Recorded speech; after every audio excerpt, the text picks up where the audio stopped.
Hay, sana nga Marikit, dahil hindi ka kayanin ng puso ko, naiiyak ka dahil sa lalaking yon. Nako, patawarin ako ng Diyos, pero sa edad kong to, sisiguruhin ko na matatanggal ang 32 niyang ngipin kapag tinamaan siya nitong kaliwa ko. Hindi ako makapapayag na makalapit ka pa uli sa pamilya ko. Kailangan mong pagbayaran ng kawalang-hiyan mo. Ayaw ko sanang gumanti dahil ayaw ko magsayang ng oras sa'yo. Pero sobra na, Betty. Hindi ko na kaya pang sikmurahin ang ginagawa mo. Tingnan ko lang kapag nawala ng kagandahang ipinagmamalaki mo. Napakasama mo. Huwag! Tigilan niyo na ako! Aray ko! Aray! Betty, gumising ka. Ano ba nangyayari sa'yo? May mga insekto sa... aray! Iha, hindi naman sa pinagbibintangan kita, pero gusto ko lang sanang humingi ng tawad sa kung anumang nagawa sa'yo ng anak ko, at lalong-lalo na si Betty. Nakakaawa na ang kalagayan niya ngayon. Wala akong karapatang humiling sa'yo ng kahit ano, pero alam ko na may mabuti kang puso. Patawarin mo sana siya. Taon 2010. Quezon. Malakas ang hampas ng alon sa baybayin habang inaasikaso ni Lolo Fred ang kanyang bangka. Iniingatan niya yon dahil bagong pagawa niya lamang. Nagtatrabaho kasi sa ibang bansa ang kanyang nag-iisang anak, nanay ng kanyang pinakamamahal na apo na si Marikit. Bakas pa rin sa muka ng matanda ang lungkot dahil sariwa pa ang sakit ng biglaang pagkamatay ng kanyang asawa. Matipid na ngumingiti na lamang siya kapag naaalala niya ang pag-aalaga nito sa kanya at sa kanilang apo. Ang baybayin na yon ang naging saksi ng matamis nilang pagmamahalan. Kaya naman ang lugar na yon ang nagpapaalala ng kanilang masaya at matibay na pagsasama. Matapos lagyan ng pabigat na mga bato at kahoy ang trapal na itinaklob niya sa kanyang bangka, ay nagmamadali na yung bumalik sa kanyang bahay. Sila ang may pinakamaganda at pinakamalaking bahay sa lugar na yon. Noong nabubuhay pa ang kanyang asawa, ay madalas silang kinatatakutan ng mga taga roon dahil sa mga haka-haka na mambabarang daw ang kanyang asawa. Hindi kasi yun mahilig makihalubilo sa mga tao na minana ng kanilang anak na si Marikit. Nang makauwi sa bahay si Lolo Fred, dumiretso na yun sa kanyang silid. Doon niya kasi iniwan ang kanyang apo na nagliligpit ng mga gamit ng kanyang lola. Ito yon. Ito nga yung mga gamit ni Lola. Ang sabi niya dati, sa akin niya ipamamana ang lahat ng ito.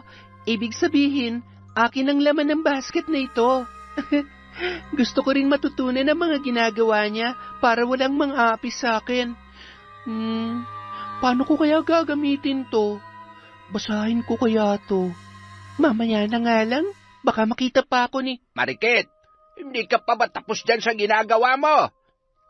Sandali lang po, Lolo. Teka, saan ko ba ito itatago? Bakit hawak mo mga yan? Huwag mong sabihin na... Hindi po, itatabi ko lang po, Lolo. Hindi po ba sabi niyo, delikado to? Pero, Lolo, bakit si Lola okay lang? Tapos ako... Uulitin mo pa ba ang pagkakamali ng lola mo? Pambihira ka, oo. Unang-una, kung mabuti ka sa ibang tao, wala naman silang gagawin masama sa'yo. Hindi po totoo yan. Sa mga tulad ko na hindi binayaan ng kagandahan, mga selbahe po sila. Apo, ang totoong kagandahan ay nasa puso. Bonus na lang yung muka. Tingnan mo ako. Hindi naman ako gwapo pero nagustuhan ako ng lola mo.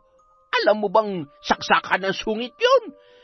Ay, sa inyo po pala ako nagmana. Anong ibig mo sabihin, Apo? Mabait po. Ibig ko pong sabihin, pareho tayong mabait, Lolo.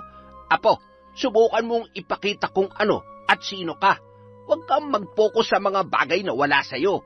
Yang talino mo at kabaitan ang tutulong sa'yo para mahalin ka ng mga taong nasa paligid mo. Nandito lang ako para suportahan ka. Kami ng nanay mo at alam kong ginagabayan pa rin tayo ng lola mo. Lalo ka na. Nakakatakot rin ho kasing maging sobrang bait at makisalamuha sa iba. Ang hirap pong magtiwala, Lolo. Kapag nagkataon, baka mapilitan akong gamitin tong... Apo, yan ang wag na wag mong gagawin. Aba, kung sakali man ay kailangan mong maging handa at pag-aralan yan ng husto. Isang malaking responsibilidad at panganib ang nakaamba sa oras na yakapin mo ang aklat ng karunungan.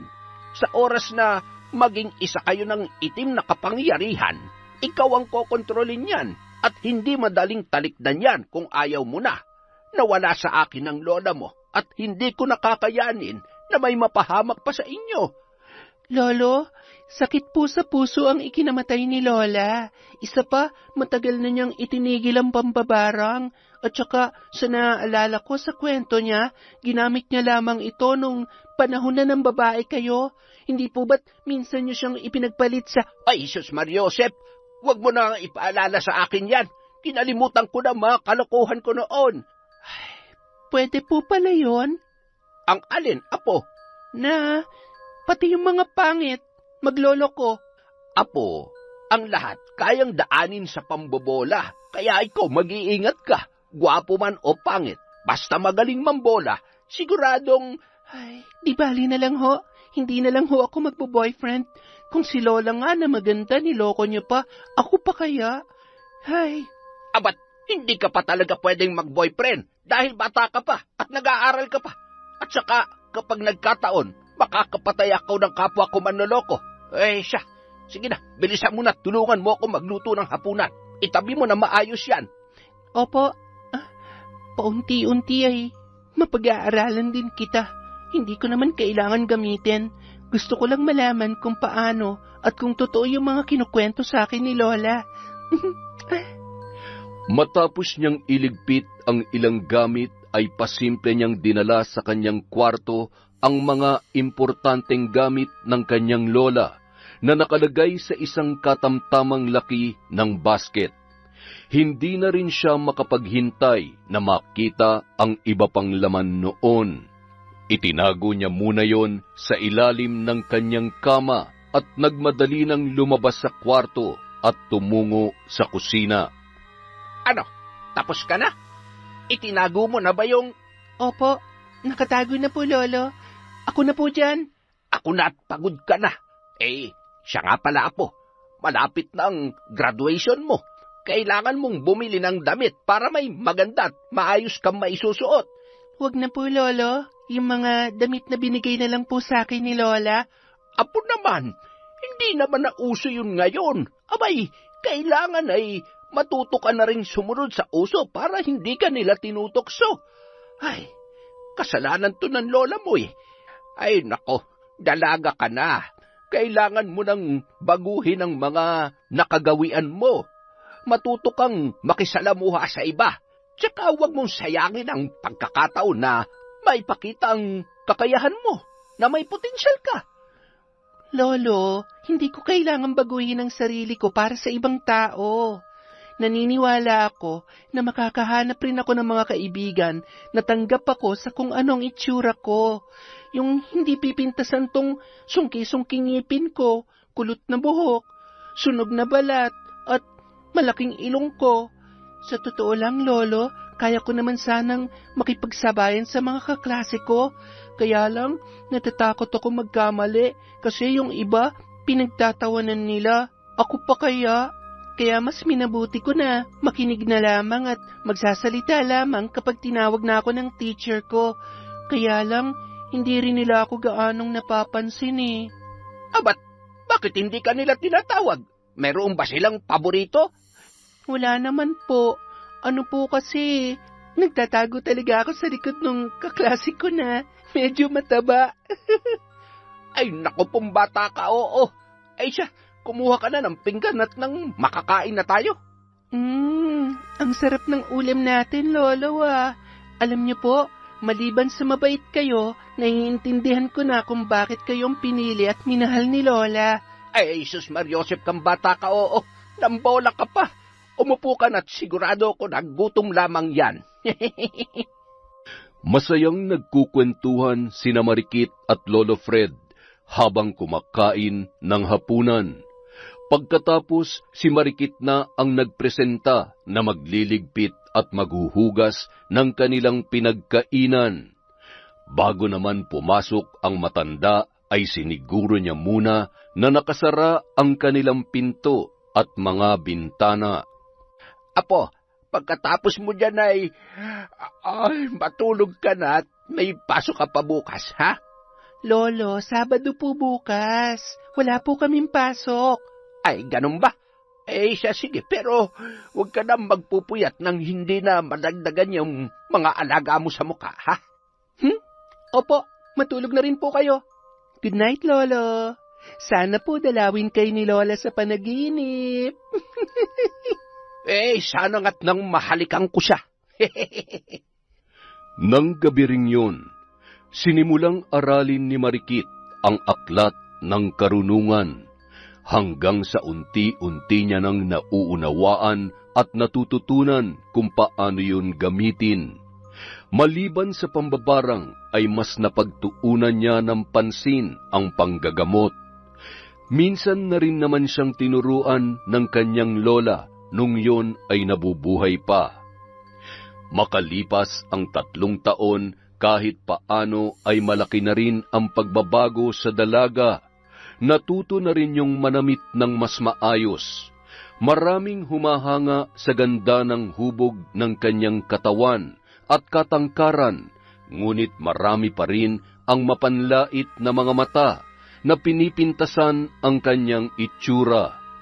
Nag-aaral na sa isang universidad si Marikit sa kursong BS Agriculture. May mangilan-ngilan na rin siyang mga kaibigan na naituturing. Si Paulo naman, na anak ng kapitbahay nilang si Aling Veronica, ay mahigit 1 taon na rin niyang kasintahan nung panahon na yon. Bandang 5:00 ng hapon, pagkababa niya ng tricycle, ay agad niyang nakita na kumakaway si Paulo. Agad naman yung lumapit sa kanya at kinuha ang kanyang bag. Kumusta? Napagod ka ba? Hindi naman. Kanina ka pa ba naghihintay? Kumusta na ang nanay mo? Magaling na ba siya? Nilalagnat pa ba? Medyo okay naman na siya kanina, mahal. Kaya lang, pabalik-balik yung lagnat at masakit din daw ang katawan niya. Siguro, trangkaso. Siguro nga. Uso din kasi yan ngayon. May ilan akong kaklase na tinrangkaso nung nakaraan. Hayaan mo, bukas dadalawin ko siya. Sandali. May kukunin lang ako sa loob ng bag. Bumili ako ng prutas. Pakibigay na lang sa kanya para gumaling na siya kaagad. Sigurado mapait ang panlasa nun.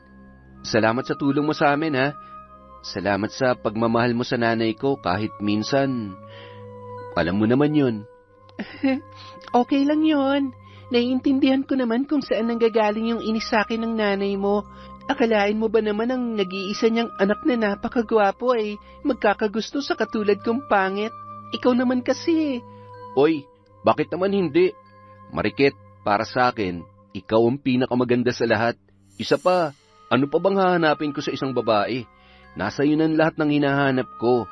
Mabait, masipag, matalino, at higit sa lahat, para sa akin, ikaw ang pinakamagandang babae. Huwag mo nga akong binobola. Baka mamaya may makarinig pa sa'yo. At saka, ako na nga magdadala niyang bag ko. Masyado kang gwapo para gawin ko lang tagabitbit ng bag. Siya nga pala, anong plano mo sa susunod na pasukan? Gusto mo bang ipagpatuloy ulit ang pag-aaral mo? Pwede kitang tulungan na makapasa sa entrance exam at mag-take ng scholarship. Pwede naman. Kaya lang, alam mo naman na hindi ako kasing galing mo pagdating sa pag-aaral. Parang gusto ko na nga lang magnegosyo eh. Kaya lang, wala naman akong puhunan. Huwag ka mag-alala. Kapag may trabaho na ako, matutulungan kita dyan sa gusto mo. Sa ngayon, asikasuhin mo muna yung tindahan ng nanay mo para may mapagkunan kayo. Buti nga may nakukuha pa kami sa pensyon ni tatay eh. Kasi kung wala, naku, sigurado mapipilitan na ako maghanap ng trabaho sa Maynila. Tumawag kasi sa akin si Betty noong nakaraan. May alam daw siya na pwede kong pasukan dun. Iniisip ko nga lang si nanay. Ayaw ko naman na mag-isa siya dito at saka, syempre tayo. Ayoko naman mapalayo sa'yo. Ikaw talaga? Alam mo kung talagang kinakailangan, papayagan naman kita eh. Kaya lang, mas kailangan ka ngayon ng nanay mo. Kung sakaling magipit ka, sabihan mo lang ako, pwede rin naman kitang pahiramin ng pera. Talaga? Naku, nakakahiya naman. Huwag mong isipin yon. Sino pa ba naman na magtutulungan? Girlfriend mo ko, kaya kung may problema ka, nandito ako lagi para tulungan ka. Kaya huwag ka naman problema. Siya nga pala, kumusta si Betty? Siguro, mas lalo na siya maganda ngayon, no? Siguro. Magka-college na rin yata yun eh. Close pala talaga kayo? Oo, inaanak kasi yun ni tatay sa binyag. Para ko nang kapatid yun eh. Sabay kaming lumaki at nag-aral. Sanay na nga ako sa kamalditahan nun eh. Pero sigurado magkakasundo kayo ni Betty. Matutuwa siya kapag nalaman niya na ikaw ang girlfriend ko. Matutuwa? Sigurado ka? Baka naman matawa. Ay, hindi yan. Ikaw talaga. Samantala. Saan galing ang mga prutas na ito? Umuwi na bang inaanak ko? Nandyan na ba si Betty? Nakabalik na ba siya galing sa Maynila? Nagkita na ba kayo? Wala pa po. Sa susunod na linggo pa raw po ang uwi niya. Kanino nang galing ang mga ito? Napakarami naman. Galing ho yan kay Marikit. Nag-aalala ho kasi siya sa inyo. Nag-aalala? Huwag niya nga akong pinaplastik. Baka nga ipinagdarasal pa nun na matuluyan na ako eh. Baka nga yun pa nagbigay ng sakit sa akin. Kahit paanong ibigay niya sa akin, hindi pa rin magbabago ang tingin ko sa kanya. Sus Mariosep, para ka namang hindi nakakakita ng ibang babae dyan. Kapag yan ang nakatuluyan mo, sinasabi ko sa'yo, hindi ko titingnan o kakargahin man lamang ang apo ko. Huwag mo naman sayangin ang magandang lahi natin, anak. Nay, hindi niya naman po kayang makipagsabayan sa ganda ng ibang babae na nirereto niyo sa akin, pero nasisiguro ko naman po na mabait, masipag, at mapagmahal ang mapapangasawa ko. Kaya sana naman bigyan niyo siya ng pagkakataon na kilalanin ng husto. Tingnan niyo naman, kahit pa madalas niyo siyang sinisinghalan nandyan pa rin siya. Palagi pa rin niya tayong tinutulungan. Ay, bahala ka nga sa buhay mo. Hugasan mo itong mansanas at kakainin ko. Lalo lamang sumama ang pakiramdam ko sa mga sinasabi mo. Pasasaan ba't magigising ka rin sa katotohanan? Sigurado makakahanap ka pa rin ng babaeng mas nababagay sa'yo. Kung siyang gusto mong mapangasawa, hintayin mo muna ako mamatay para malaya kang gawin ang gusto mo. Ay, kainin niyo na nga lang to. Masyado niyo naman hinuhusgahan si Marikit. Mahal ko siya, Nay. At habang tumatagal na nakikita ko kung gaano siya kabait sa akin, kung paano niya ako inaalagaan, mas lalo niya akong napapahanga at mas lalo ko siyang minamahal. Aaminin ko nung una, hindi naman talaga ako seryoso sa kanya. Pero ngayon, ewan ko ba? Alam mo, sa tingin ko, kailangan mong magpatingin sa albularyo. Duda ko dyan sa mga kinikilos mo at nararamdaman mo. Siguradong ginayuma ka lamang ng pangit na yon. Ang sama na nga ng pakiramdam ko, tapos ang babaeng yun pang pinag-uusapan natin. Ay, buisit na yan. Nay, saan ka pupunta? Nagkukwentuhan pa tayo. Manahimik ka dyan. Nakakasira ka ng gabi. Sana'y umuwi na si Betty ng malibangang lokong ito. Ayaw kong pagtawanan ng mga kumari ko ang aking anak. Kinabukasan, maagang nagluluto ng almusal si Marikit. Habang abala yun sa kusina, ay nagtataka naman ang kanyang lolo Fred. Apo, bakit parang abalang-abala ka? At saka, bakit nagluluto ka ng lugaw? Para ho kay Aling Veronica, may sakit po kasi siya eh. Abat, anong ginagawa ni Paulot? Hindi niya mapagluto ang nanay niya. At saka, Apo, wag lang sanang sasama ang loob mo, ha? Kung todo effort ka pa para sa nanay ng boyfriend mo, sigurado ka na ba talaga sa Paulo na yon? Baka mamaya pagkatapos ng mga ginagawa mo para sa kanya, lolokohin at paiiyakin ka lang niya. Lolo, Huwag po kayong mag-alala. Mabait po si Paolo, tsaka mahal na mahal niya po ako. Ay, sana nga Marikit. Dahil hindi kakayanin ng puso ko, naiiyak ka dahil sa lalaking yon. Nako, patawarin ako ng Diyos, pero sa edad kong ito, sisiguruhin ko na matatanggal ang 32 niyang ngipin kapag tinamaan siya nitong kaliwa ko. Lolo naman, hindi pa man din kayo nagkakapi eh, parang nagpapalpitate na kayo. Umupo na po kayo dito at tikman niyo tong lugaw na niluto ko. Oh, ayan, masarap po ba? Masarap. Ipaghain mo nga ako. Huwag mong uubusin yan dun sa biyana mong hilaw, ha? Nakakapagselos na yan. O ba't parang mas mahal mo pa yata yun kaysa sa akin? Ay sus, malabong mangyari yan, Lolo. Siyempre naman mas mahal ko kayo kaysa doon. Mahal na mahal na mahal. Huwag na magtatampo ang lolo ko, ha? Oh, teka, heto na. Ubusin niyo yan. Nilagyan ko rin ho yan ng paborito niyong atay ng manok at saka may itlog din po yan. Habang kumakain si Lolo Fred, nagmamadali namang naligo ang dalaga at pagkatapos ay bahagya yun nag-ayos ng kanyang sarili. Pabalik-balik pa siya sa salamin at naglagay pa ng lipstick sa kanyang labi. Napabuntong hininga na lamang yun at bumalik sa kusina para kunin ang dadalhin niyang almusal para kay Aling Veronica. Lolo, pupunta na po ako kina... Sige na. Huwag ka masyado magtatagal doon, ha? Tsaka, bawasan mo nga yung lipstick mo. Para kang sinapak ng 10 lalaki sa kapulahan, eh. Opo, eto na. Bye, Lo! Ay, kinakabahan talaga ako dito sa apo kong ito, eh. Mukhang kaunting-kunti na lang, eh. Siya na itong magpo-propose kay Paolo.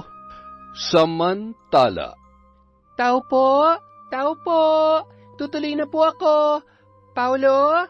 Aling Veronica? Oh, si Nanay Veronica. Mahal, ikaw pala. Inuubo na rin ako mula kaninang madaling araw at nilalagnat. Pwede mo bang tingnan si nanay sa kwarto niya? Para kasing naririnig ko rin siyang dumadaing kanina eh. Ang sakit na rin ng katawan ko kasi. Nako, nahawa ka na rin sa trangkaso niya. Nilalagnat ka na rin. Sandali lang ha, babalikan kita agad. Nag-aalalang tumungo ang dalaga sa kwarto na bahagyang nakaawang ang pinto. Pagpasok niya ay bumungad sa kanya ang nanginginig na tila ba lamig na lamig habang nakatalukbong ng kumot na si Aling Veronica. Hala, ang taas-taas po ng lagnat ninyo. Kailangan niyo pong uminom ng gamot. Anong ginagawa mo rito? Asan ang anak ko? Si Paolo! Paolo! May sakit na rin po siya. Nahawahan niyo po yata ng trangkaso. Ako na lang po muna mag-aasikaso sa inyo. Sandali lang ho ha. Kukuha lang po ako ng almusal niyo para makainom kayo ng gamot. Nagluto po ako ng lugaw. Sandali lang po. Nagmamadaling tumungo sa kusina si Marikit matapos kunin ang inilapag niyang kaserola sa may sala na may lamang lugaw. Kumuha siya ng 2 mangkok at sinandukan yon.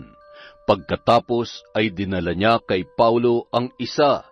Ipinatong niya yun sa center table at hinila papalapit sa pahabang upuan kung saan nakahiga ang binata.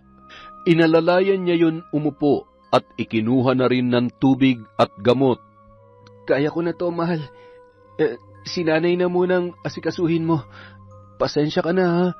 Okay lang. Buti na lang at wala akong pasok ngayon. Inumin mo na yung gamot mo. Tawagin mo na lamang ako, ha? Pakakainin ko muna nanay mo. Nilalamig siya at mataas pa rin ang lagnat niya. At agad nang nagtungo si Marikit sa kwarto ni Aling Veronica. Ano ba yan? Baka naman may lason yan. Grabe naman ho kayo. Bakit ko naman ho kayo lalasunin? Sige na ho, bumangon na ho muna kayo. O, kapit ho kayo sa akin. Ayan. Susubuan ko ho kayo. Huwag po kayo mag-alala. Malinis at wala po itong lason. Siguruhin mo lamang, kapag ako'y namatay dahil sa lintik na lugaw na yan, mumultuhin kita. Masarap naman palang magluto ang bruhang ito. Mabait nga siya, pero kapag nakikita ko ang pagmumukha ay talaga namang lalo yatang tumataas ang lagnat ko. Okay lang po ba kayo? Hindi niyo po ba nagustuhan? Maalat. Oo, sobrang alat. At gusto mo yata akong magkasakit sa apdo. Talaga ho? Naku, pasensya na. Medyo mataas ho siguro ang panimpla ko. Humihilab na naman ang sikmura ko. Nakukulangan na ata ako sa tagay. Pasensya na. Pakipunasan na lang. Hindi ko kayang bumangon eh. Ay, naku po. Ayos lang po ba talaga kayo? Okay lang ho yan. Lilinisin ko na lang po. Huwag ho kayo mag-alala. May alam naman po ako ng konti sa panggagamot. Uuwi lang ho ako saglit para kunin yung langis na panghilot at mga halamang gamot. Maya-maya nyo na lang po inumin tong gamot kapag kumalma na ang tiyan nyo at baka isukan nyo lang. Ihiga mo na nga lang muna ako. Ang sama talaga ng pakiramdam ko. Para kung umiilalim sa higaan. Mukhang magiging makatotohanan nga yung sinabi ko ah. Huwag naman sana. Gusto ko pa rin makasiguro na hindi ang pangit na itong makakatuluyan ni Paulo. Ay. Nagmamadaling umalis ang dalaga matapos linisin ang sahig na sinukahan ni Aling Veronica. Si Marikit naman pasimpleng kinuha ang gamit niya sa panggagamot. Bilang pa lamang sa kamay ang sinubukan niyang gamutin. At ang mga yon ay kanilang mga kapitbahay lamang, mga pamilya na hikahus sa buhay at walang perang pampagamot sa ospital. Samantala, si Lolo Fred naman ay nasa may di kalayuan sa kanilang bahay. Nang makita niya ang bitbit na bag ng kanyang apo, ay batid niya na manggagamot yon. Aba, mukha yatang mas lalo siya nagkaka-interes sa panggagamot ah. Okay na rin dahil nakakatulong siya sa mga taga rito. Unti-unti ay nabago niya ang tingin ng mga tao sa pamilya namin. At mas maigi na rin kesa matuto siya maglaro ng manika at karayom na iniwan ang kanya lola. Ay nako, dalaga na nga talaga ang apo ko. Hindi ko na makontrol sa mga gusto niya pero kailangan ko pa rin maging malakas para sa kanya. Alam kong hindi magiging madali para sa kanya kung pati ako mawawala. Lalo na kapag nalaman niya na may iba pang pamilya ang nanay at tatay niya. Ay, kung alam lamang nila kung gaano sila kaswerte na may anak silang matalino at mabuti ang puso. Ay, nako. Samantala, nang makarating si Marikit ay agad niyang inasikaso ang mag-ina. Pareho niyang pinalitan ang mga damit noon na basang-basa na dahil sa pawis. Bandang 11:00 ng tanghali, hindi na napansin ni Marikit na nakaidlip na rin siya sa tabi ni Paulo na noon ay mahimbing na mahimbing sa pagkakatulog. Ramdam din ng dalaga ang pagod matapos niyang hilutin at gamutin ang mag-ina. Madalas niyang nararamdaman yon kapag nanggagamot siya, ngunit batid niya na mawawala din naman yun kaagad. Napabalikwas ang dalaga at inayos ang kanyang sarili nang marinig ang boses ng kanyang Lolo Fred. Marikit! Marikit! Ano, uuwi ka pa ba o dadalhin ko na yung aparador mo dito? Ba't sabi mo ay sandali ka lang dyan ah? Baka naman pag uwi mo ay meron na akong apo. Ay nako, si Lolo talaga. Lo, bakit naman kayo nag-iingay dyan? Uuwi rin ho ako mamaya kapag medyo okay na sila. Pareho po kasi silang may sakit, kaya... At kailan ka pa naging private nurse na mga yan, ha? Ano? Uuwi ka o? Uuwi na po. Ay, ang ingay-ingay nyo naman eh. Tingnan nyo tuloy yung mga tsismosa, nagkukumpulan na naman. Sus, nagtaka ka pa sa mga yan. Araw-araw yan ang inaabangan niyang mga yan eh. Hey, di bali nang hindi ba nang hali, basta may chismis, busog na busog yung mga yan. Sige na ho, Lolo. Susunod na po ako. Magpapaalam lang po muna ako kay Paulo at kay... Oo na, sige na. Dami mong palusot. Nako, sinasabi ko sa'yo, kapag ikaw na disgrasya ng lalaking pogi lang, huwag kang iiyak sa akin. Kung nabubuhay ang lola mo, malamang sa malamang, hindi lamang sermon ang aabutin mo. Napakunot noon na lamang si Marikit na pumasok sa bahay para magpaalam sa kanyang boyfriend. Hindi naman na niya inistorbo pa ang nanay ng binata dahil tulog na tulog yon. Maiwan ko muna kayo, ha? Magpagaling ka na. Inumin mo yung gamot maya-maya para di na bumalik ang lagnat mo. Nagagalit na si Lolo. Hihintayin ako nun sa labas. Babay na. Mahal, salamat ha. Napakaswerte ko talaga sa'yo. Pwede bang isa pang kiss para makabangon na ako? Ay sus, ikaw talaga. Marikit, ano na? Jesus Mariosep, napakainit, nabibilad ako dito. Sandali lang po, nandyan na. Nang sumunod na linggo, naging madalas ang pagkikita ni na Marikit at Paulo. Ilang araw ding umaalis si Aling Veronica dahil sa may inaasikaso at aktibo yon sa mga gawaing simbahan. Natatakot ako, Paulo. Paano kung... Huwag kang mag-alala. Hindi na tayo mga bata. Hindi naman yun ang inaalala ko eh. Ang nanay mo, alam ko na magagalit siya kapag nabuntis mo ko. Huwag kang mag-alala. Paninindigan naman kita at saka nag-iingat naman tayo. Kaya sigurado ko na hindi kita basta-basta mabubuntis. Habang nag-uusap ang dalawa, may narinig silang boses sa labas ng bahay. Agad silang bumangon at nang tingnan nila yon ay tumakbo ang babae papasok sa may balkonahe at mahigpit na niyakap si Paulo. Miss na kita. Kumusta ka na? Mas lalo kayatang gumagwapo. Si Ninang at ikaw, anong ginagawa mo rito? Di ba siya yung apo ng mambabarang dito sa atin? OMG! Huwag mong sabihin na... Betty, si Marikit, girlfriend ko siya. Girlfriend? Hanggang ngayon palabiro ka pa rin. Mukha kaya kayo magtiyahin.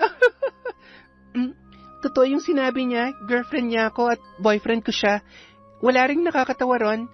Kung natatawa ka sa mukha ko, tingnan mo na lang ang katawan ko para may makita ka namang maganda sa akin. Mahal, uuwi na muna ako. Asikasuhin mo na muna yung kinakapatid mo. Mukhang nauuhaw, ipagtimpla mo ng juice. Uhaw na uhaw sa atensyon. Agad na tumalikod si Marikit at mabilis na naglakad papauwi. Ay, attitude yarn? Sana inaayon ang mukha sa pagmamaldita. Ang tsaka, ha? Mukhang nabinat na aswang. Ang sarap sa bunutan. Tsaka mukhang kutuhin at... Ew! Betty, wag mo namang ginaganyan yung girlfriend ko. Mabait siya at wala na akong... Hoy, okay ka lang? Hindi nakakatawa yung joke mo, ha? Baka nakakalimutan mo na ako ang gusto ni tita para sa'yo. Tsaka, kung sakali man, iba na lang. Wag naman yon. Ay, yan ba talaga ibubungad mo sa akin? Ay, sige na, pumasok ka na muna. Ano bang gusto mo? Kape? Juice? Pwede namang ikaw na lang. Char, sige na, juice na lang. Super init eh. Ay, ang gwapo pa rin talaga niya. Hindi ako makapapayag na magkatuluyan kayo ng bruha na yon. Never. Ngayong nandito na ako, sisiguruhin ko na makakalimutan mo siya sa paraan na alam ko. At gusto ko, syempre. Habang nasa kusina si Paulo, sakto namang dumating si Aling Veronica. Betty, ikaw ba yan? Naku, mas lalo kang gumanda Ninang! Kanino pa po ba ako magmamana? Parang kayo lang po, Wala pa rin kupas ang ganda. Ay, syempre naman. Ay, siya. Nasaan na ba si Paulo? Nay, nandyan na po pala kayo. Abay, buti naman at inaasikaso mo tong si Betty. Eto, may binili akong tinapay sa kanto. Sakto dyan sa tinimpla mong juice, Paulo. Hanggang kailan ka ba rito? Ay, grabe naman yan. Kararating ko lang tapos gusto mo na ako agad pabalikin sa Maynila? Nagtatanong lang naman. Sus, dahil dyan, hindi na ako babalik doon. Ha? Anong ibig mong sabihin? Kasi dito ko natatapusin ang pag-aaral ko. Para naman may kasama na ulit si tatay. Medyo may nararamdaman na rin kasi yun at inatake ng sakit niya. Nako, mabuti naman. Mas mabuti na rin na nandito ka na para nalilibang-libang naman tong binata ko at makakita ng maganda. Ay naku po, maliit na bagay, Ninang. Kung ganda lang naman ang pag-uusapan, panalo tayo dyan. Ay, Osha, wala namang problema sa akin kung babalik ka sa Maynila o hindi. Basta, magpakabait ka. Huwag kang manggugulo dito. Kung hindi... Ninang, inaaway ako nitong si Paulo. Kayo talaga. Namimiss ko yung pagsumbong-sumbong ninyong ganyan ng mga bata pa kayo. Ang bilis ng panahon. Hindi na nga kayo mga bata ngayon. Sa tingin ko ay konting-konti na lang magkakaroon na ako ng apo. Nay, ibig sabihin tinatanggap nyo na kami ni Marikit bilang... At bakit naman nasali ang pangalan ng bruhang yon sa usapan natin? Hindi ka man lang ba kinikilabutan dyan sa sinasabi mo? Ay, makapagbihis na nga lang muna at parang mas uminit ang pakiramdam ko dahil patawarin ako nawa ng Diyos. Ikaw naman kasi Alam mo namang hindi ba't ni Ninang tapos niligawan mo pa? Wala naman siya magagawa. Buhay ko naman to. Isa pa, hindi si nanay ang magdedesisyon para sa akin at lalong hindi ikaw. Tatamahan ka talaga sa akin, makita mo. Ba, sige, subukan mo. Hindi ako natatakot sa'yo.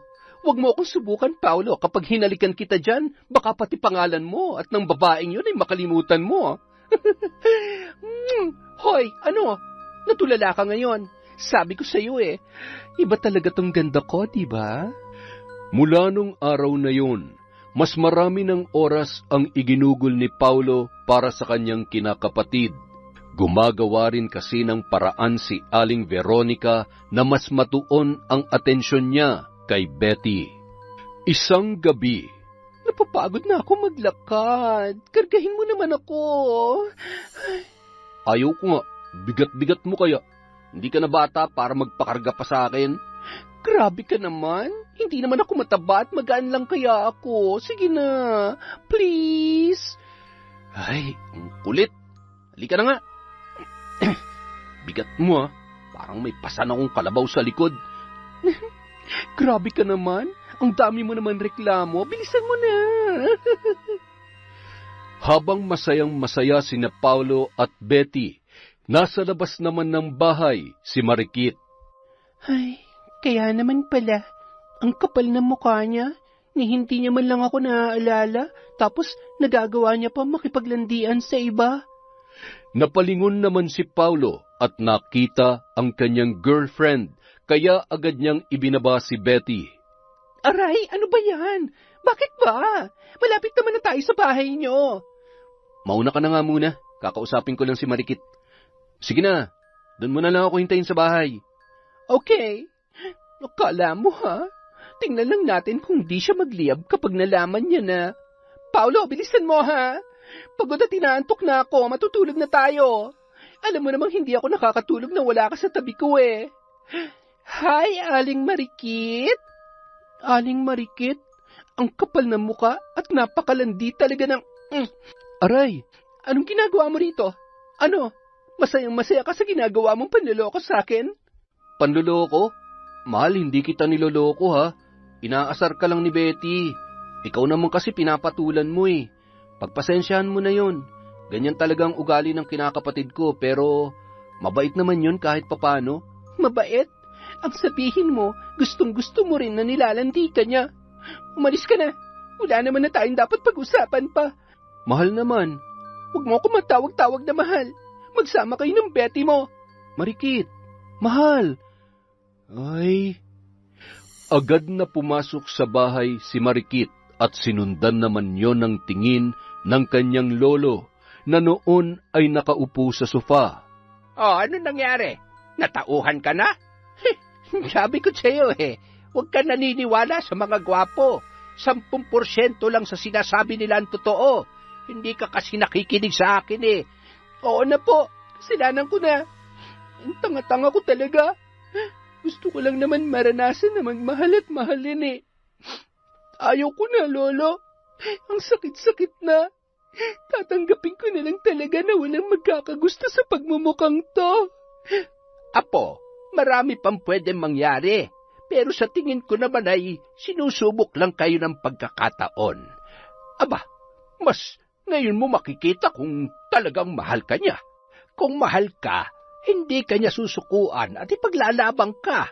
Kung mahal ka niya, lumingon man siya sa iba, ikaw at ikaw pa rin ang pipiliin niya.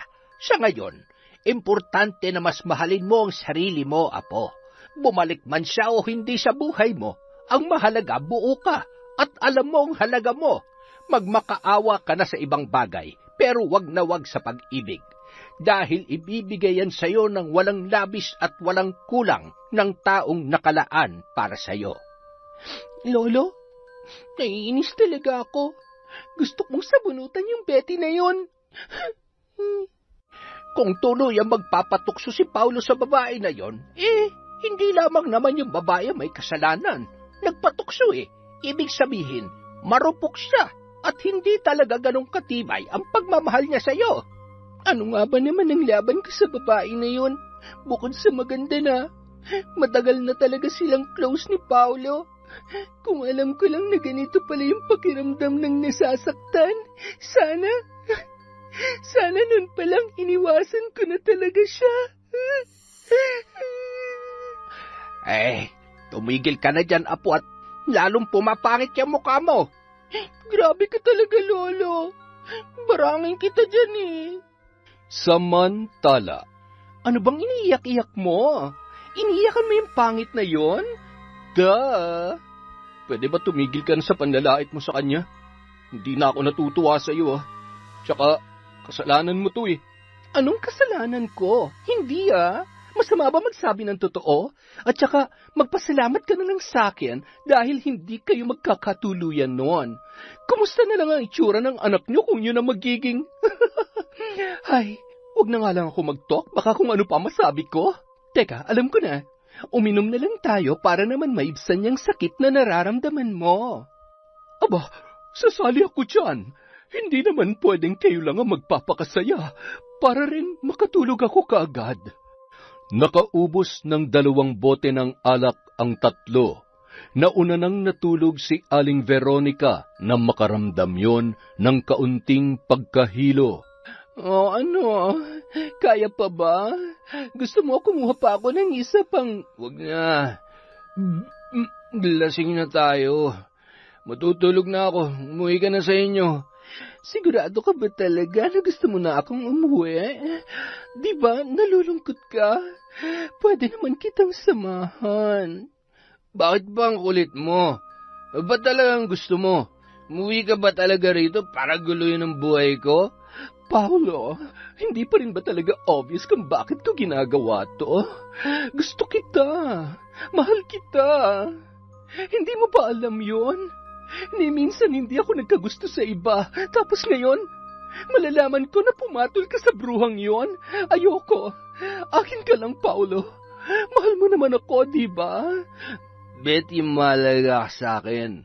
Oo, mahal kita, pero bilang...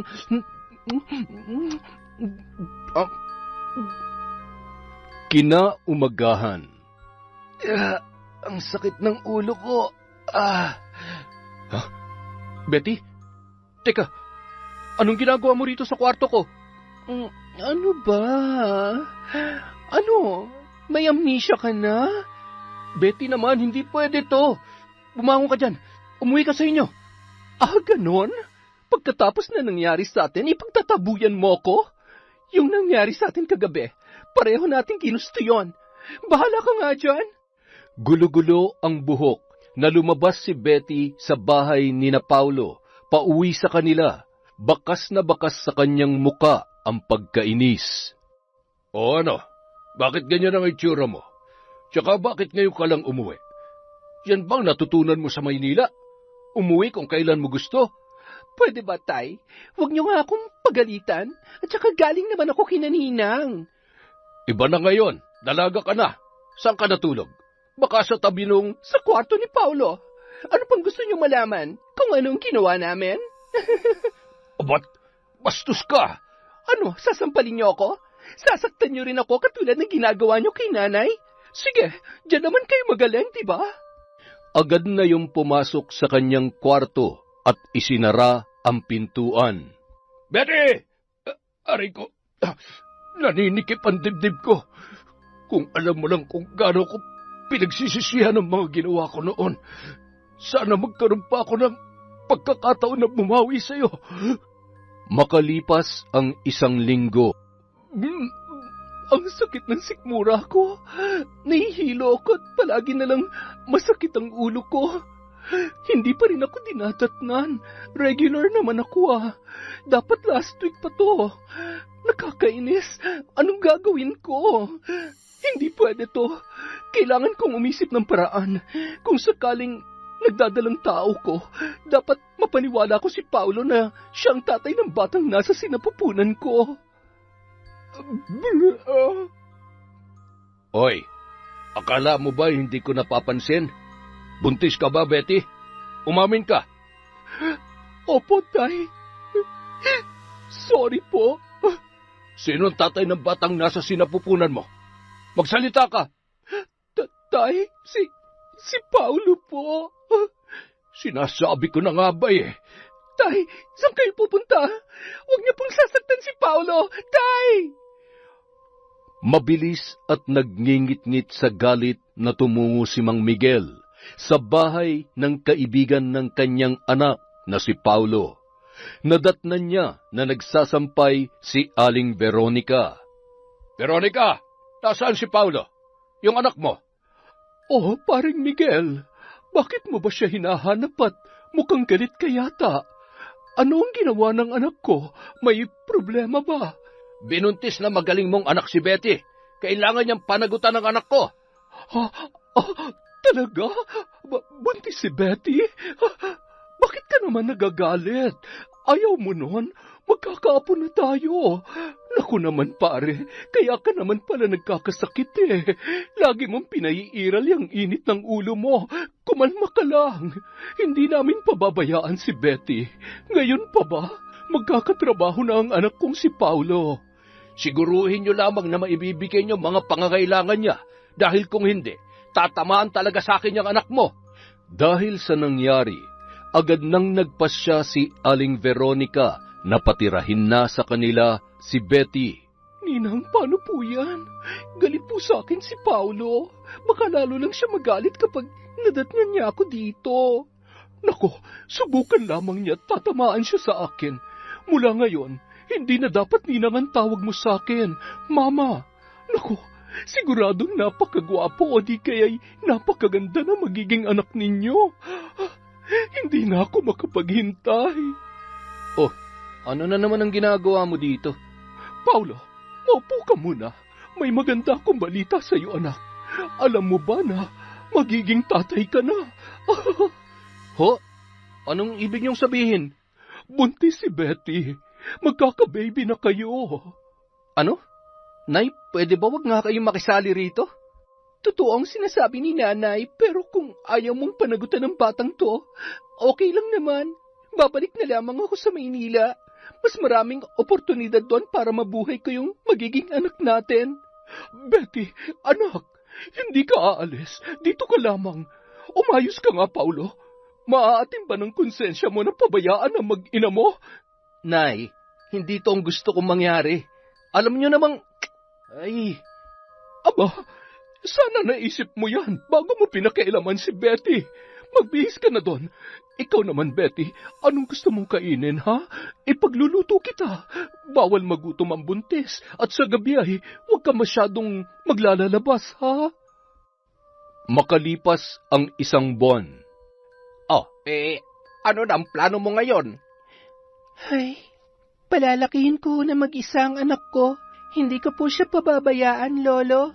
Hindi mo ba sasabihin kay Paulo ang nangyari? Hindi na po kailangan. Ayaw ko na makagulo pa sa kanila ni Betty. Mukha naman pong masaya siya. Magkakaanak na rin naman po sila. Ikaw ang bahala.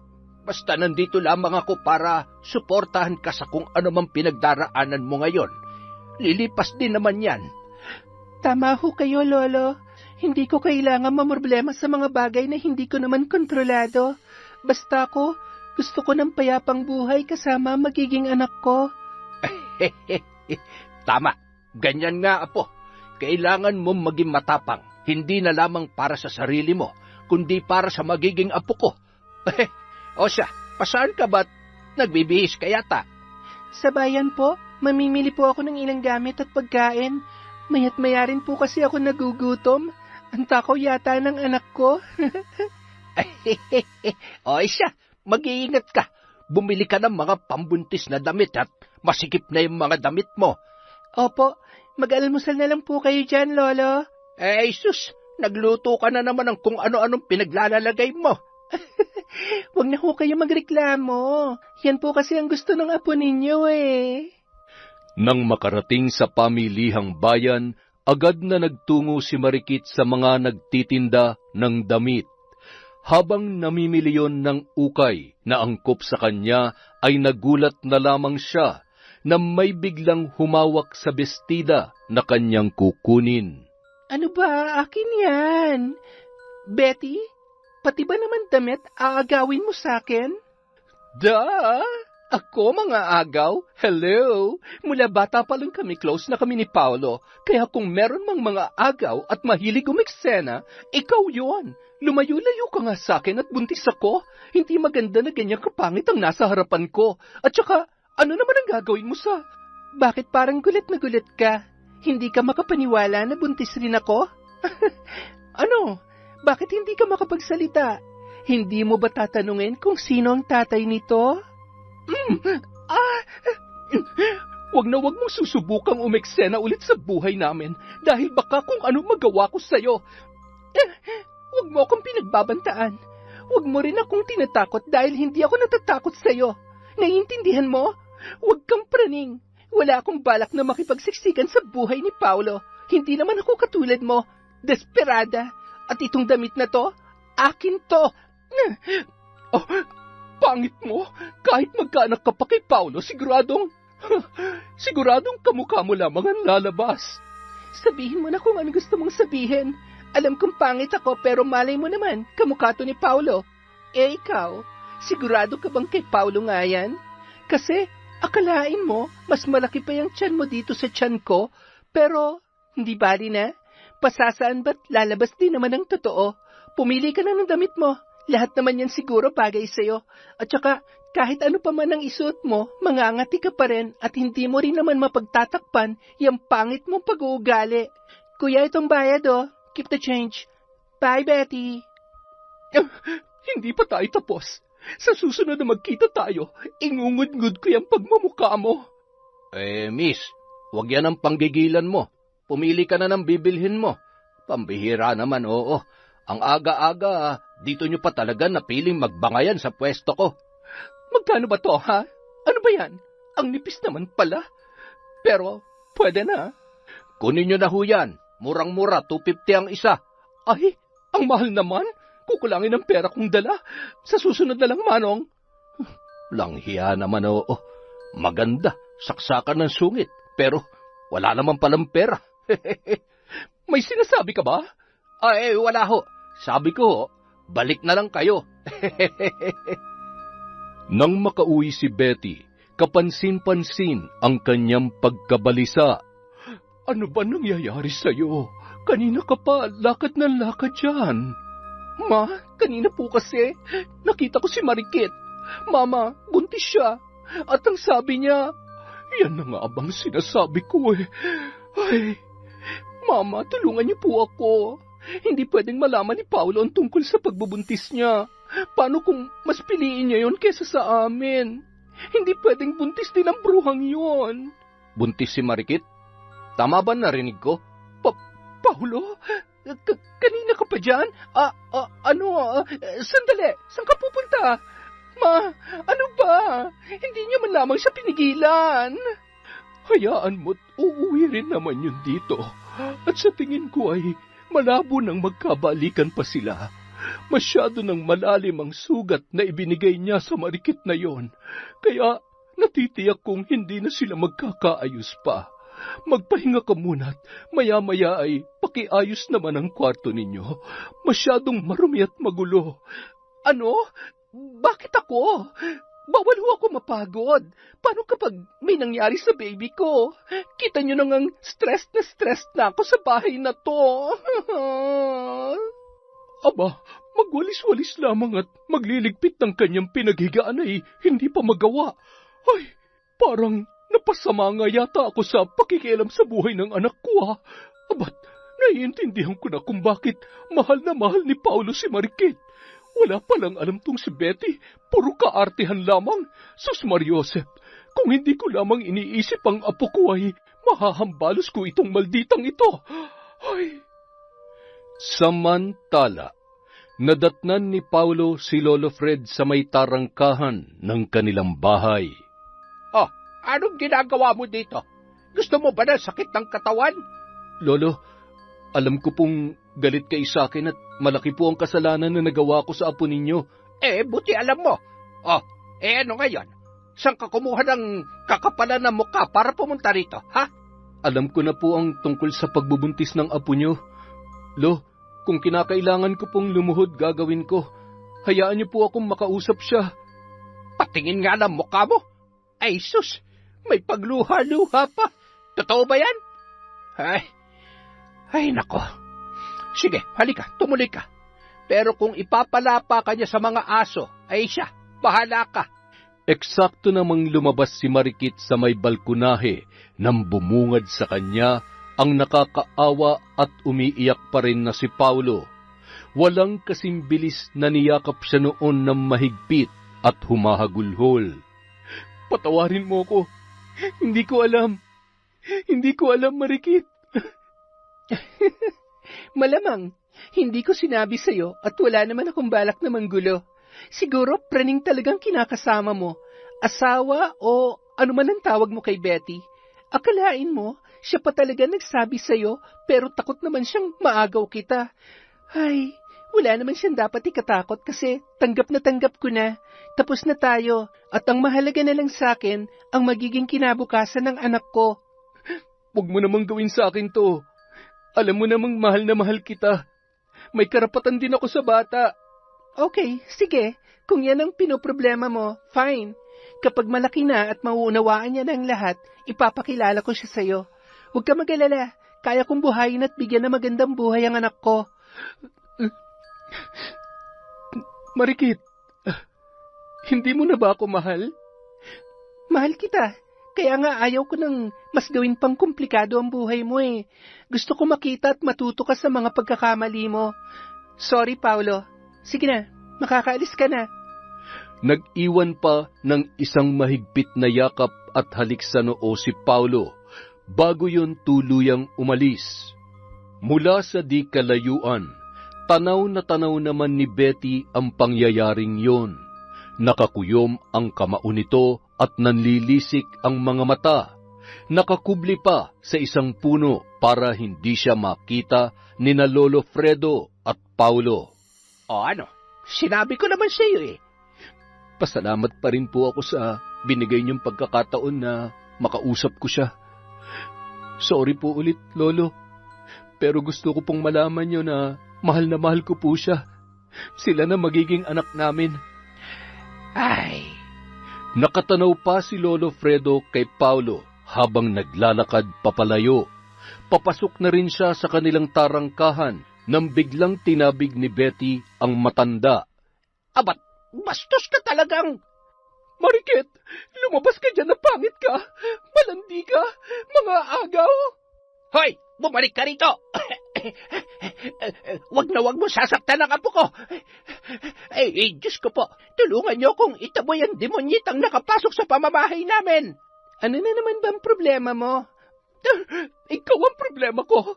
Kahit anong gawin mo, hindi mo siya makukuha sa akin.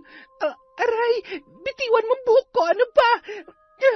Inuubos mo talagang pasensya ko, ha? Ayan, para matauhan ka. Wala akong inaagaw at agawin sa'yo. Nahihibang ka na talaga. Sinungaling! Sinabi ng tama na yan. Mga buntis kayo. Baka may malis. Pakialamero ka nan. Apo, hindi ako makahinga. Anong ginawa mo? Lolo, gumising ka. Ang Takot naman si Betty nang makita sa ganong kalagayan si Lolo Fred. Nagmamadaling tumakbo yon pauwi at sinabi kay Paulo ang nangyari. Agad namang sumaklolo ang mag-ina at bago pa man sila makarating, may mga nauna nang tumulong para dalhin ang matanda sa ospital. Makalipas ang 1 linggo, bumuti-buti na ang kalagayan ni Lolo Fred, ngunit hindi na yon makalakad ng matuwid at nahihirapan na rin sa pagsasalita. Isang gabi, matapos asikasuhin ang kanyang lolo at nang makatulog na yon, ay agad na rin siyang tumungo sa kabilang kwarto. Kinuha ni Marikit ang basket sa ilalim ng kanyang kama at kinuha ang lighter na inilagay niya sa bulsa ng kanyang bestida. Isa-isa niyang sinindihan ang kandila at binuksan ang aklat ng karunungan. Binuksan niya rin ang isang garapon na may lamang langis at mga patay na iba't ibang insekto. Hindi ako makakapayag na makalapit ka pa ulit sa pamilya ko. Kailangan mong pagbayaran ng kawalang hiyaan mo. Ayaw ko sanang gumanti dahil ayaw ko magsayang ng oras sa'yo. Pero sobra na, Betty. Hindi ko na kaya pang sikmurain ang ginagawa mo. Tingnan ko lang kapag nawala ng kagandahang ipinagmamalaki mo. Salbahe ka, kaya dapat lang naparusahan kita sa paraang alam ko. Ano kayang pwede kong gawin sa magandang mukha nun? Punuin natin ng sama ng loob at kati-kati hanggang sa magkanda butas-butas yun at manditiri sa sarili niyang itsura. Ano pa ba? Yung balat niya, magmimistulang longganisa sa kapulahan at maghihiyaw siya sa sobrang sakit. Mga alagad kong insekto, dalawin niyo siya sa panaginip. Sindakin niyo sa kahit anong paraan. Paiyakin natin siya at paglaruan. Kawawang Betty, minumulto ng sarili niyang kasinungalingan. Hindi akong dahilan kung bakit mawawala ang lahat ng meron ka ngayon, kundi ang pagiging sinungaling mo. Samantala, bandang 3:00 ng madaling araw. Wag! Tigilan niyo na ako! Aray! Aray ko! Betty, gumising ka! Ano ba nangyayari sa'yo? May mga insekto sa... aray! Bakit sobrang kate at sakit na mukha ko? Buksan mo nga ang ilaw. Ano? Bakit? Betty, ano yan? Ano na naman bang ginamit mo sa mukha mo? Hindi ba bawal sa'yo dahil buntis ka? Nay? Nay! Bahala kayo sa buhay niyo. Pagod na ako sa mga gawaing bahay. Lintik na Betty yan. Wala man lamang pakialam sa akin.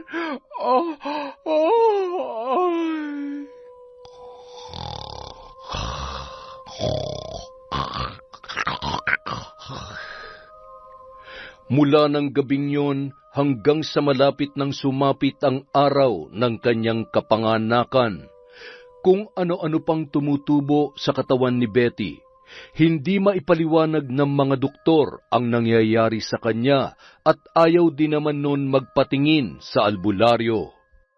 Hindi pwede to! Itapon yung mga salamin na yan! Anak, magpatingin na tayo sa albularyo. Ayoko! Ilang ulit ko bang sasabihin sa inyo? Doktor ang kailangan ko, yung mas magaling. Dalhin niyo ako sa Maynila.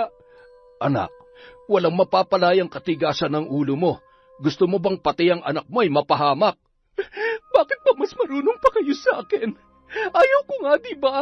Ayaw ko! Nung mga oras na yon, may biglang naalala si Aling Veronica. Kaya naman pinuntahan niya si Marikit na noon ay naglalakad-lakad sa harap ng kanilang bahay. Marikit, iha? Kumusta ka? May problema po ba? Iha, hindi naman sa pinagbibintangan kita pero gusto ko lang sanang humingi ng tawad sa kung anumang nagawa sa iyo ng anak ko. At lalong-lalo na si Betty. Nakakaawa na ang kalagayan niya ngayon. Wala akong karapatang humiling sa iyo ng kahit na ano, pero alam ko na may mabuti kang puso. Patawarin mo na siya. Kung sakaling may kinalaman ka sa nangyayari sa kanya, pakiusap, alang-alang sa apo ko. Salamat, Marikit. Hindi na nakapagsalita pa si Marikit nung mga oras na yon. Napalunuklaway na lamang siya. Nilingon niya ang kanyang lolo na noon ay nag-e-ensayo sa paglalakad sa kanilang balkonahe. Diyos ko, patawarin niyo po ako sa nagawa ko. Patawarin niyo ako kung nagpadala ako sa galit ko. Akala ko magiging masaya ako na makaganti sa kanya. Hindi ko inisip na may inosenteng bata na madadamay. Tulungan niyo po akong itama ang mga pagkakamali ko. Pagsapit ng kabuwanan ni Betty, nagulat naman ang mag-ina dahil napaaga ang panganganak noon. Mabuti na lamang normal ang bata ng kanyang iluwal. Paulo, bakit para yatang ang layo naman ang itsura niyan sa'yo? Ma, anong sinasabi ninyo? Hindi talaga eh. Hindi mo rin naman kamukha. Lalong malayo din naman sa itsura ko. Ay, baka naman magbago ang itsura kapag malaki-laki na. Kapapanganak pa lamang naman eh. Siguro nga. Sandali lamang, anak Paulo. Halika nga muna rito. Ano po yun, Nay? Ay, anak, hindi ba't nakapagtataka? Kulot yung bata at yung ilong, pati kulay ay hindi ko rin maramdaman na apo ko siya. Hindi kaya... Huwag kayong mag-alala, Nay. Pasasaan ba't malalaman din natin ang totoo? Nang gabi ring yun, habang tinititigan ni Betty ang kanyang anak, ay nagngingilid ang kanyang mga luha. Bakit naman minana mo pa ang kapangitan ng mokong na yon? Nakakainis. Pwede ba tumahan ka na? Ayaw ko sa'yo. Ayaw ko sa pangit na batang katulad mo. Makalipas ang 1 linggo, mula nang makapanganak si Betty, nagising si Paulo at Aling Veronica sa lakas ng pag-iyak ng sanggol. Shh, tahan na. Nasaan bang nanay mo? Tahan na. Nandito na si tatay. Huwag ka nang umiyak. Lalo lamang lumakas ang pag-iyak ng bata, kaya naman kinuha na yon ni Aling Veronica at isinayaw-sayaw. Nabaling ang mata ni Paulo sa sulat na nasa maliit na mesa. Patawarin mo ko, Paulo. Hindi ko alam kung paano ko sasabihin sa iyo ang totoo. Hindi mo siya anak, pero hindi ko rin alam kung paano ko siya bubuhayin. Ikaw nang bahala sa kanya. Maraming salamat. Nay, tama nga ang hinala natin. Hindi nga ako ang ama ng batang yan. Pero anong gagawin ko, Nay? Paano ko bubuhayin ang bata na hindi ko naman kaano-ano? Ay, hindi rin naman natin maaasahan si Paring Miguel na mag-alaga sa batang ito. Hayaan mo na, anak. Palakihin na lamang natin. Kawawa naman ang batang ito kung pababayaan natin. Isa pa, napamahal na rin siya sa atin. Samantala.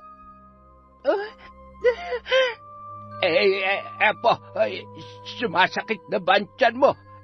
Sandali lamang at hihingi ako ng tulong sa mga kapitbahay natin, ha? Tatawagin ko si Paulo para naman may ambag siya sa buhay niyo mag-ina. Lolo, lalabas na ho ata ang anak ko. Aray, ako na lang ho ang hihingi ng tulong at baka kung mapano pa kayo. Ay, Sus Mariosep, nabuntis ito. Nagawa pang tumakbo. Mga kapitbahay, tulong! Mga anak na ho ako! Paulo! Agad namang nagsitakbuhan ang kanilang mga kapitbahay at sakto rin ang pagdating ng isang kumadrona.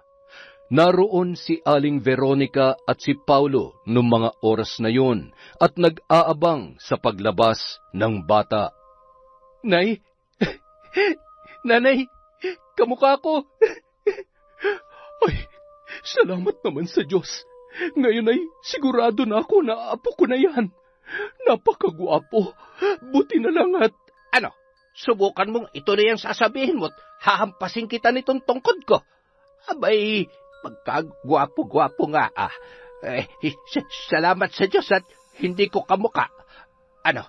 Anong giningisi-ngisi mo dyan, Veronica?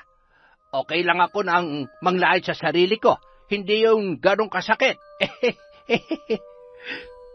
Anak, mahal na mahal ka ni nanay. Ang gwapo mo nga. Kamukhang kamukha mo siya, mahal. Mahal? Tama ba ang rinig ko? Mahal mo na ulit ako? Sabi ko naman sa'yo, di ba? Mahal pa rin kita. Hindi naman nawala ang pagmamahal ko sa'yo. Sa kabila ng mga nangyari, isa pa rin ang gusto kong mangyari. Gusto ko pa rin na mabigyan ng buong pamilya ang anak natin. Ayaw ko namang matulad siya sa akin. May magulang nga pero sa mga importanteng pagkakataon, wala sila. Kung alam mo lamang na matagal ko nang ipinagdarasal to. Masayang-masaya ako, mahal. Hindi ko kayo pababayaan ng anak natin. Tutuparin ko mga pangako ko sa'yo. Magiging mabuting asawa ako sa'yo at tatay sa anak natin. Kaya lang, okay lang ba sa'yo na huwag mong problemahin yon? Baby pa siya. Wala siyang kasalanan at wala rin siyang alam sa mga nangyari. Ayaw ko rin naman na lumaki siya na walang kinikilalang ina.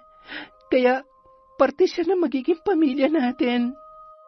Napakaswerte ko talaga sa'yo. Kaya hindi ko matanggap na mawawala ka ng tuluyan sa buhay ko eh. Hindi ko sasayangin ang pangalawang pagkakataon na binigay mo sa akin, mahal. Mahal na mahal kita. Nandito kami para, alam nyo lang, siya, uuwi na ako at baka umiiyak na yung bata. Si Miguel lamang ang naiwan doon. Marikit, iha, babalik na lamang ako, ha? Salamat sa kabaitan mo. Marami akong pagkakamali at pagkukulang sa inyo ng apo ko, pero alam ko na hindi pa huli para sa atin ang lahat. Magluluto ako, dadalang kita ng pagkain para maraming madede ng gatas ang apo ko. Salamat po, Aling Veronica. Ano ka ba? Nanay na lang. Sige po, Nay. Apo, uuwi mo na si Lola, ha? Ay, sus, napakapogi ng pinakamamahal na apo ni Lola. Sana bigyan pa ako ng mahabang buhay para masubaybayan ko pa ang paglaki ng batang ito. Kailangang maturuan na maging tunay na lalaki. Hindi manloloko katulad ng iba dyan. Lolo naman, move on na. Ay, sorry naman. May natamaan yata. Okay lang po yun. Lolo, hindi po ako naging perpekto. Nasaktan ko po ang apo nyo. Nagkamali ho ako at tinatanggap ko po yun. Pero natuto na ho ako sa pagkakamali ko. Alam ho ng Diyos kung gaano ko kamahal si Marikit. Makalipas ang 7 taon. Mga anak, huwag kayong takbo ng takbo. Ken, Rio, huwag lalabas ng bakod, ha? Di ba? Parang kailan lang. Ang liliit at karga-karga pa lang natin ang mga yan. Ngayon, napapagod ka na sa pag-aalaga sa aming 3. Oo, nakakapagod pero masayang-masaya ako. Mahal na mahal ko ang mga bata at sa mga kiss at hug lang ng mga yan, wala nang pagod. Tanggal na kaagad. Sa akin? Ay, buti na lang at mabait na rin ang asawa ko. Biro lang. Thank you, mahal. Hindi ko magagampanan lahat kung hindi dahil sa tulong mo. Lahat kinakaya natin dahil nagtutulungan tayo. Ay, kaya naman, mahal na mahal ko misis ko eh. Ay, sus, oo na. Alam ko yon. Kasi kung hindi mo ako mahal, hindi mo pagtsatsagaan ng... Maganda ka. Ikaw ang pinakamagandang babae sa mata ko. At higit sa lahat, walang makakapantay sa pagmamahal at paghanga ko sa kabutihan ng puso mo. Samantala. Psst! Mga bata, hali kayo. Ito may dala akong regalo para sa inyo. Wow, ang ganda. Thank you po. Bukas pa po ang birthday ko. Sino po kayo? Bakit niyo po ako binibigyan ng gift? Natutuwa lamang ako sa mababait na batang katulad mo. Kamukha mo kasi yung baby ko eh. Pwede ba kitang yakapin? Bakit po kayo umiiyak? Ang ganda-ganda po ninyo. Nasaan po ang baby nyo?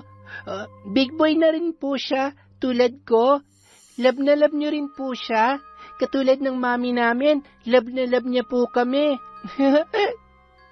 Samantala, habang nag-uusap ang mag-asawa, napansin nila na mag-isa na lamang ang naglalarong si Ken sa loob ng bakod. Kaya napatakbo ang mag-asawa para tingnan si Rio sa labas. Rio, anak? Sinong? Sige na, bata. Aalis na ako. Marikit, Paulo. Salamat. Pasensya na. Betty, sandali. Halika, tuloy ka. Matagal ka nang hinihintay ng anak mo. Mahal. Sige na. Dalhin mo na muna siya sa loob. Tumango na lamang si Marikit at agad na iginiya ang batang si Rio papasok sa loob ng kanilang tarangkahan. Hanggang kailan mo tatakasan ang pagiging magulang mo sa kanya? Bakit? Kapag nalaman niya ba ang totoo, sa tingin mo, matatanggap niya ako? Bakit hindi? Matalino ang anak mo at pinalaki namin siya na may malawak na pangunawa. Huwag ka mag-alala. Ang alam niya, nagtatrabaho ka sa malayo at nag-iipon para maibigay mo ang pangangailangan niya. Hindi siya galit sa'yo dahil wala kaming sinasabi na masama tungkol sa'yo. Ayaw namin na maging masama o kontrabida ka sa buhay niya. Mahal ka niya. Hindi mo ba nakikita kung paano kanya tingnan? Papayag ba kayo na makasama ko siya? Nahiramin ko siya. May sakit ako, Paulo. Bilang na lamang ang araw ko. Kaya gusto ko makasama ang anak ko.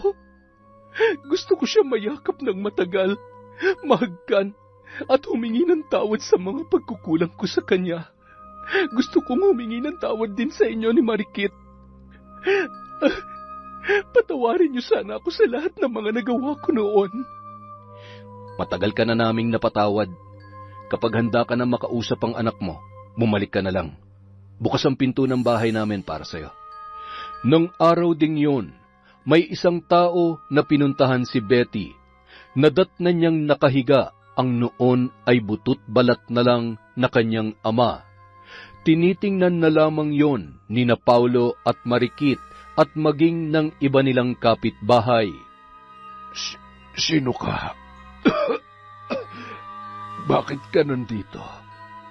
Tay, ako po ito, si Betty. Patawarin niyo po ako. Pinabayaan ko kayo. Wala akong kwentang anak. Anak? Sinong anak? Wala akong anak. Iniwan na ako nun. Pati yung apo ko. Ay nako, salbahe yun. Mara kasi sa akin. Kasalanan ko kung bakit... Miguel, nagugutom ka na ba? May dala kong lugaw. Betty, ikaw ba yan? Ninang? Ninang? Sorry po. Ay, Sus Mariosep, ano ang nangyari sa'yo? Bakit ngayon ka lamang nagbalik? Huwag mong sabihin na kukunin mo ang... Gustuhin ko man po ay hindi ko na po yan magagawa. Bakit? Ano ang ibig mong sabihin? Tinanggal ni Betty ang suot niyang wig. Napaiyak na lamang si Aling Veronica sa kanyang nakita. Sabay niyakap ang babae at napahagulgul yon. Anong nangyari, Betty? May cancer po ako. Matagal ko na rin hong nilalabanan ng sakit na ito. Ito rin ho ang ikinamatay ni nanay, kaya hindi ho ako nagtataka kung bakit.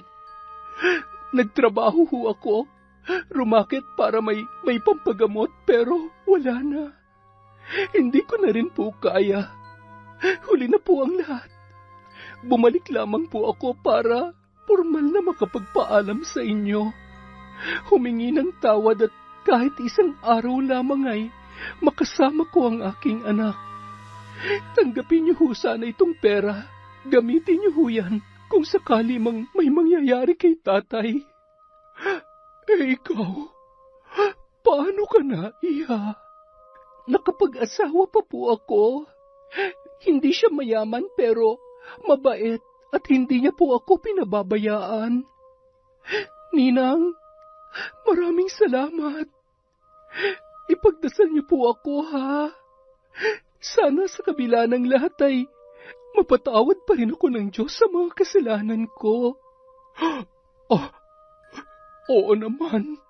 Gaano man kalaki ang kasalanan mo, basta bukal sa loob mo na lumapit sa Kanya, patatawarin ka niya. Makalipas ang 1 linggo, bumalik siya sa bahay ng mag-asawang sina Marikit at Paulo. Kinausap muna nila si Rio upang maging handa yun sa muling pagkikita nila ng kanyang totoong ina. Nanay, Anong tawag mo sa akin, anak? sabi po ni Mami, nanay ang itawag ko sa inyo. Huwag po kayong umiyak. Hindi po ako galit.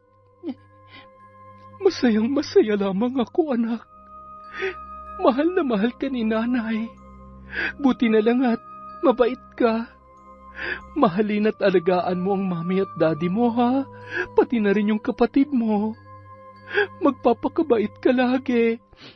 Opo, nanay. Aalis ka po ulit. Pwede niyo po akong isama. Sabi ni Daddy, working po kayo sa malayo, tapos sumakay kayo ng airplane. Gusto ko rin po yun, nanay. Makakasakay ka rin doon, anak. Basta mag-aral ka ng maayos, ha? Pasensya ka na kung hindi na ako makakabalik pa.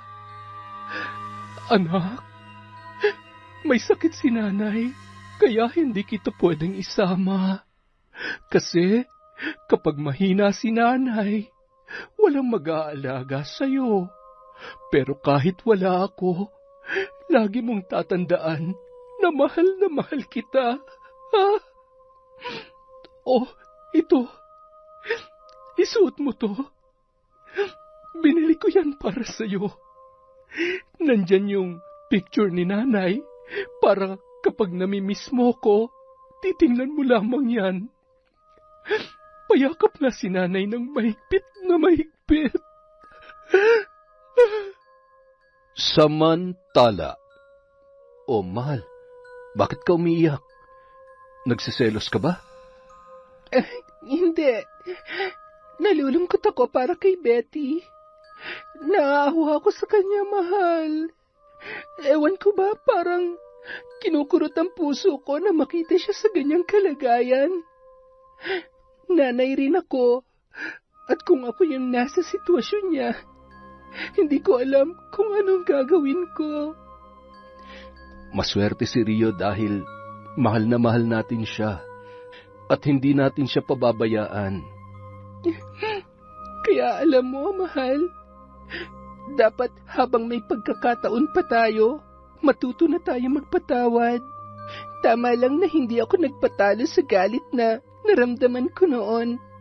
Mas pinairal ko yung pagmamahal ko sa'yo at sa anak natin.